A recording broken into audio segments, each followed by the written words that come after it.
Good morning, I'm Chitrakar and these are the headlines of the hour. 7 individuals dead and 39 others injured in a bus accident in Dhading. 10 critically injured individuals sent to Kathmandu for treatment. Ruling alliance doing legworks for division of power. An unofficial agreement reached between CPN-UML and Mao Centre to share the Prime Minister term. The Maldives signs a military assistance deal with China, marking a significant shift away from India. 89 Indian troops ordered to leave the archipelago. And Al Hilal defeats Al Ittihad 2-0 in the first leg of their AFC Champions League quarterfinals. The second leg match scheduled for Tuesday next week. A bus that was headed to Kathmandu from Bhairawa has met with an accident in Ghatbisi, Dhading. According to Dhading police, 7 individuals have died after the ill-fated bus plunged into the Trishuli river. 6 among those dead are male and 1 female. Police have identified the bodies of Ram Kishore Jaiswal of Kapilvastu and Bekharaj Bhandari of Satungal, Kathmandu, based on their bus tickets. 39 out of the total 46 passengers have been injured. 10 critically injured individuals have been sent to Kathmandu for further treatment. The local residents and police had jointly rescued the passengers of the bus. A passenger said that prior to the accident, the driver had said that he was feeling drowsy during a mobile phone conversation. Police have also suspected that the driver could have fallen asleep while driving the bus.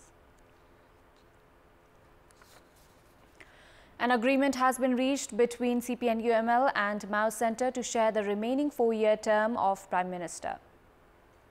According to Mao Centre Secretary Devendra Paudel, an unofficial agreement to share the remaining term equally was reached between the two parties during the formation of the new alliance. Mao Centre Chair Pushpa Kamal Dahal will serve in the post for the first 2 years and the remaining will be handed over to CPN-UML Chair KP Sharma Oli. Paudel also claimed that there had been unofficial agreement to merge the two parties. Meanwhile, discussions have expedited for the division of power among 4 partners within the ruling coalition.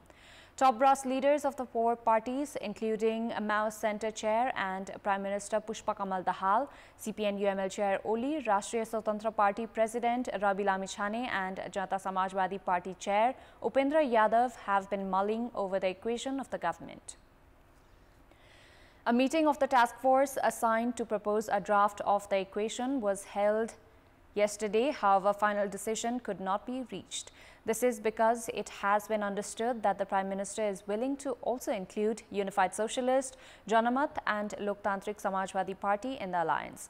The task force to finalize the division of ministries included CPN-UML General Secretary Shankar Pokhrel, Mao Centre Deputy General Secretary Barshaman Pun, Janata Samajwadi's Rajendra Shrestha and Rashtriya Swatantra Party's Swarnim Wagle. As an effort to include parties other than the 4 parties, Prime Minister Dahal and UML Chair Oli had reached the residence of Unified Socialist Chair Madhav Kumar Nepal in Koteshwar. The meeting lasted for almost 2 hours and leaders said the meeting ended in a positive note. A meeting of the Unified Socialist Secretariat has been called, which is expected to hand a final decision today. The effects of the change in the ruling coalition at centre has had its ripple effects in provincial levels as well. Ministers at Karnali province from Nepali Congress have resigned from their posts, while chief ministers in Gandaki and Sudur Paschim provinces have sacked ministers from Mao Centre. Chief Minister of Gandaki Province, Surendra Raj Pandey, sacked Minister for Social Development, Sushila Simkhada, and Minister for Physical Infrastructure and Transport Management, Resham Bahadur Jugjali Magar. However, the new alliance is expected to have tough time in changing the current government, as it needs at least 31 votes from members of the Provincial Assembly, which is of 60 seats. The alliance will need to join hands with Rashtriya Prajatantra Party to form a new government. Rashtriya Prajatantra, meanwhile, has said the issue of government formation is not in its priority for the time being. Elsewhere in Karnali, legworks to form a government is yet to begin, as observers say the provincial government will depend on the decision by the centre. Nepali Congress withdrew its support lent to the Karnali province government as 3 ministers from the party resigned from their posts. This included Minister for Financial Affairs and Planning Vedraj Singh, Minister for Industry, Tourism, Forest and Environment Krishna Bahadur BC and Minister for Social Development Khadga Bahadur Pokhrel. The 3 informed of their resignation at a press meet yesterday. In Sudur Paschim province, Chief Minister Kamal Bahadur Shah scrapped 2 ministers from CPN Mao Centre and 1 state minister. This includes Minister for Industry, Tourism, Forest and Environment Ramesh Singh Dhami, Minister for Social Development Chapat South and State Minister for Industry, Tourism, Forest and Environment Geeta Devi. Chief Minister Shah has taken both the ministries under his wing. The Sudur Paschim government was formed with an alliance between Nepali Congress, Mao Centre, Nagarik Unmukti Party and CPN Unified Socialist. Chief Minister Shah has not scrapped ministers from Nagarik Unmukti and Unified Socialist. Shah held a press conference yesterday and said Nepali Congress had a clear majority in the province and so he did not leave the government and instead removed ministers from Maoist Centre. The Provincial Assembly is of 53 members and the provincial government needs support of 27 Provincial Assembly members. Parties in the ruling coalition has 28 members, including 17 from Nepali Congress, 7 from Nagarik Unmukti and 4 from Unified Socialist.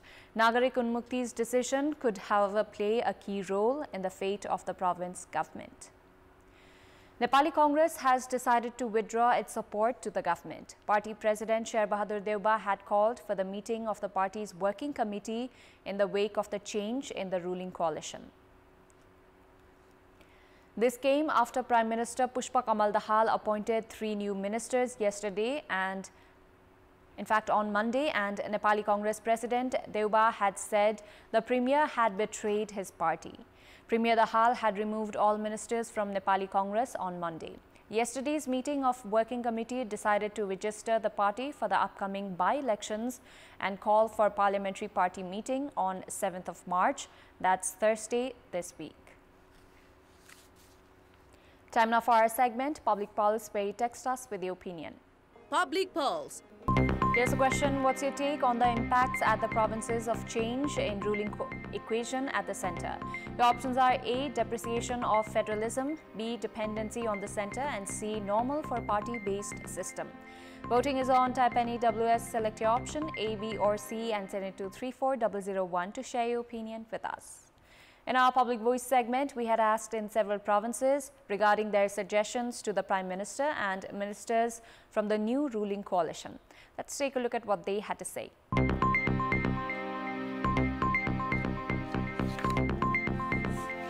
Nepali जनताको इच्छा आकांक्षा र चाहनालाई यो सरकारले पूरा गर्नुपर्छ भन्ने चाहिँ मलाई लागिरहेको छ। जनताको दुखलाई सम्बोधन हुने गरी काम गरोस्। कानुन बनाउने र जनताको हितको निमित्त काम गर्न म सुझाव दिन्छु। जनतामा भएको निरस्त हटाउन लाग्नुपर्छ। जनता र देशको लागि केही काम गरेर देखाउनुपर्छ। सरकारले अब खास विकास र नीति गर्नुभन्दा आफ्नो स्वार्थ गर्ने मात्रै देखिएको छ, तर गरेमा अब राम्रो टिकेमा देश र जनताको लागि केही गर्नुपर्छ भन्ने लाग्छ। व्यापक रूपमा भ्रष्टाचार बढिरहेको छ हैन, यो भ्रष्टाचारलाई चाहिँ अब सकेसम्म न्यूनीकरणै गर्न पर्यो।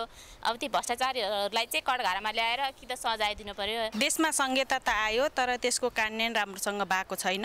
प्रमुख सरकार र स्थानीय तहलाई बलियो बनाउनु पर्छ। आफ्नो स्वार्थको लागि मात्र गएको छ, जनताको लागि गएको हैन। थुप्रै जातिलाई समेटेर र पिछडा वर्गलाई समेटेर लगियो भने मुख्य गरी सरकार सफल हुनेछ। यता चाहिँ उता चाहिँ मिल्या न राम्रो गरे भने हो के राम्रो गर्ने त आशै लाग्दैन। जो आओस् राम्रो गरोस्, मुलुकको लागि सोचोस्, मुलुकको लागि सोचोस् भन्ने मात्रै हो, तर सोच्ने आखिर कमै देखिए। स्थिरताको राजनीति गर्यो भने देशको विकास र उन्नति हुन्छ भने मेरो चाहिँ सुझाव। देशमा सुशासन कायम गर्नु, भ्रष्टाचार नियन्त्रण गर्नु।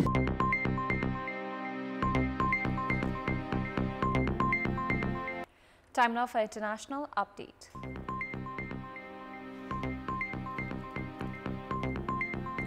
The Maldives signed a military assistance deal with China, marking a significant shift away from India. The Maldives Minister of Defense and a senior Chinese military official signed an agreement on China's provision of military assistance gratis to the Republic of Maldives, fostering stronger bilateral ties, according to a statement from the Ministry of Defense on X, formerly Twitter. Maldives officials said yesterday they have ordered 89 Indian troops to leave the archipelago. The troops deployed to help operate 3 reconnaissance aircraft India gave to the Maldives to monitor its maritime borders were expected to leave by May 10. India is expected to start replacing the military personnel with civilian staff to operate the aircraft. India and Maldives had historically enjoyed good relations, which turned sour after pro-China President Mohammad Muizzu came to power on an India Out platform in last year's elections. The International Criminal Court (ICC) has issued arrest warrants for top Russian commanders Sergei Kobylash and Viktor Sokolov for suspected war crimes in Ukraine, it said in a statement yesterday. The ICC, based in The Hague, said there were reasonable grounds to believe that the two were responsible for missile strikes carried out by the forces under their command against the Ukrainian electric infrastructure from at least 10th November 2022 until at least 9th March last year. Ukrainian President Volodymyr Zelensky welcomed the ICC's decision.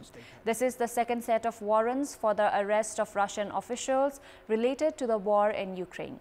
In March last year, the ICC issued warrants for the arrest of President Vladimir Putin and Children's Commissioner Maria Belova on war crime charges related to the abduction of Ukrainian children.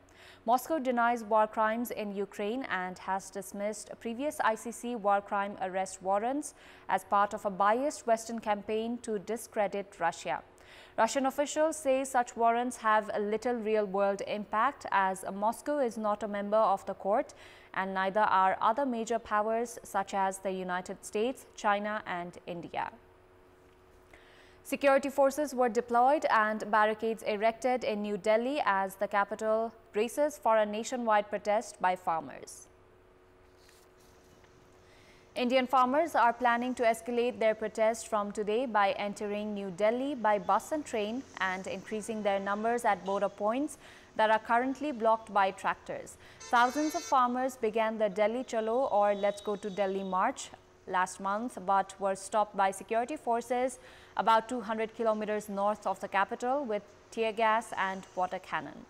The farmers, who are demanding higher prices for their crops, intensified their protest after several rounds of failed talks. Before wrapping up, here's a look at the top stories once again.